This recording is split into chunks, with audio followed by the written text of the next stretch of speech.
UGC net जून 2025 cycle का result आ चुका है। जिन भी स्टूडेंट्स का जेआरएफ नेट और पीएचडी कैटेगरी क्लियर हुआ है, आप सबको बहुत बहुत बधाई, बहुत सारी गुड विशेस। फाइनली आपकी मेहनत रंग ले ही आई। अब समस्या उन स्टूडेंट्स के सामने खड़ी हुई है जिनका ओनली पीएचडी कैटेगरी क्लियर हुआ है कि मैम हम क्या करें। तो मैं आपको सच बात बताऊंगी, ना आपको खुश होना है ना दुखी होना है। दुखी इसलिए नहीं होना क्योंकि 7.5 लाख लोगों ने एग्जाम दिया था, वहां से आप 1.25 लाख तक पहुंच चुके हैं पीएचडी कैटेगरी क्लियर करके।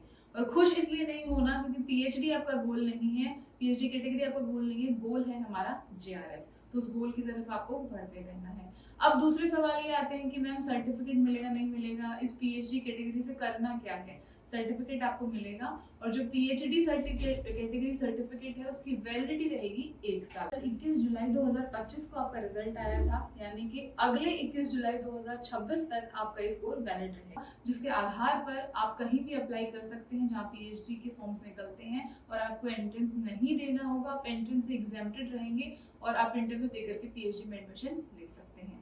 दूसरा बड़ा सवाल, स्कॉलरशिप मिलेगी या नहीं।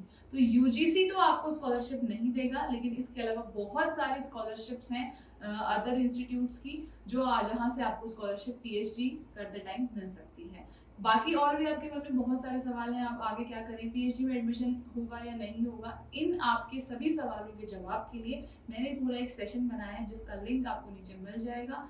तो जिन भी स्टूडेंट्स का पीएचडी कैटेगरी क्लियर हुआ है, आप जाकर के उस सेशन को जरूर देखिए, आपके लिए डेफिनेटली हेल्पफुल रहेगा।